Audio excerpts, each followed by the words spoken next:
خواتین و حضرات، آج سویڈن سے اچھی خبر یہ ہے کہ یہاں پہ انٹرسٹ ریٹ کو بہت کم کیا گیا ہے، جس کی تفصیل میں آپ کو بتاؤں گا۔ اس کے علاوہ یہاں پہ پینشن کے حوالے سے ایک سروے ہوا ہے جس میں خواتین اور مردوں کو پوچھا گیا ہے کہ کیا وہ اپنی پینشن ایج سے پہلے جو ہے وہ پینشنر ہونا چاہیں گے، انہوں نے کیا کہا۔ اور تیسرا یہ کہ حکومت نے جو پینشنرز تھے جو سویڈن سے چلے جاتے تھے ان کو پینشنوں کی ادائیگی جو ہے وہ روکی ہے، اس کی کیا تفصیل ہے۔ تو یہ تین جو ہے وہ ٹاپکس آج کے اس ولاگ کا حصہ ہیں۔ سب سے پہلے ہم چلتے ہیں جناب،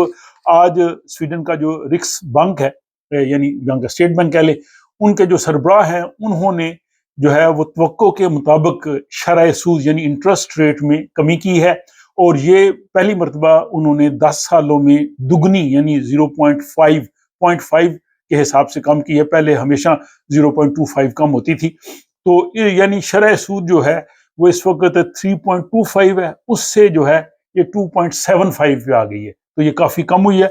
اس سے وہ کہتے ہیں جی کہ معیشت پر جو ہے وہ مثبت اثر پڑے گا،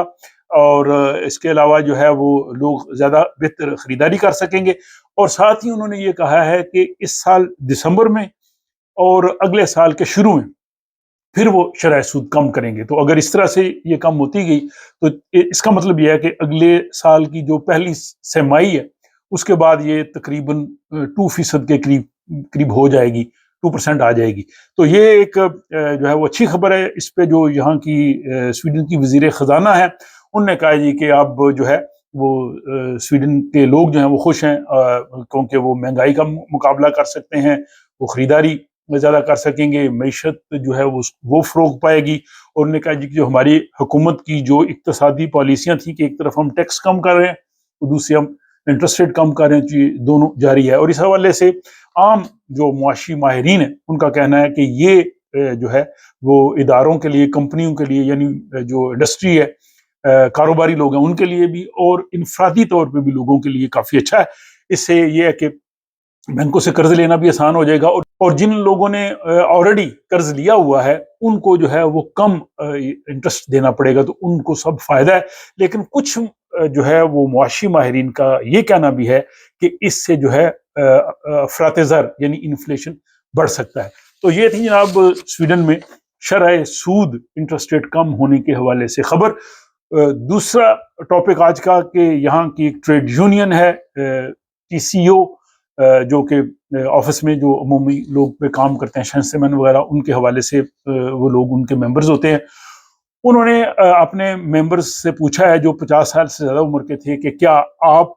جو ہے وہ کب ریٹائر ہونا چاہیں گے، اور کیا آپ ریٹائرمنٹ کی عمر سے پہلے ریٹائر ہونا چاہیں گے۔ تو اس میں مردوں سے زیادہ جو خواتین ہیں انہوں نے کہا ہے کہ ہم پہلے ریٹائر ہونا چاہیں گے۔ انہوں نے کہا جی کہ اس میں ایک ظاہر صحت کی وجہ اور جو ماحول ہے جاب کا وہ بہت امپورٹنٹ ہے۔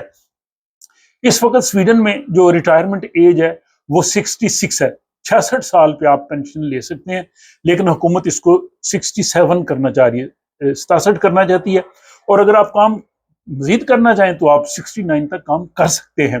اور آپ من پینشن ایک ویب سائٹ ہے، اس پہ آپ چیک بھی کر سکتے ہیں کہ آپ کی کتنی پینشن بنے گی۔ اس میں یہ ہے کہ اگر آپ 66 سال پہ پینشنر ہوں اور 69 پہ ہوں، مزید آپ کام کر لیں 3 سال، تو پینشن میں بہت فرق پڑتا ہے۔ خصوصاً جو لوگ دوسرے ملکوں سے یہاں پہ آئے ہیں، جنہوں نے یہاں پہ لیٹ کام کیا ہے، جنہوں نے زیادہ عرصہ کام نہیں کیا، ان کے لیے زیادہ بہتر یہی ہے کہ وہ جتنا عرصہ کام کر سکتے ہیں زیادہ سے زیادہ کریں۔ لیکن اگر آپ کی صحت اجازت دے، اگر وہاں پہ کام موجود ہو، آپ کے جو ادارہ ہے وہ بھی اس چیز کی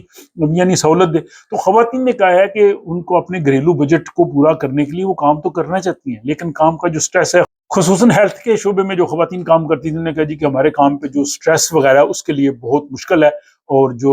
وہاں کا انوائرمنٹ ہے اس کی وجہ سے ہم زیادہ کام نہیں کر سکتے۔ تو یہ تھا جناب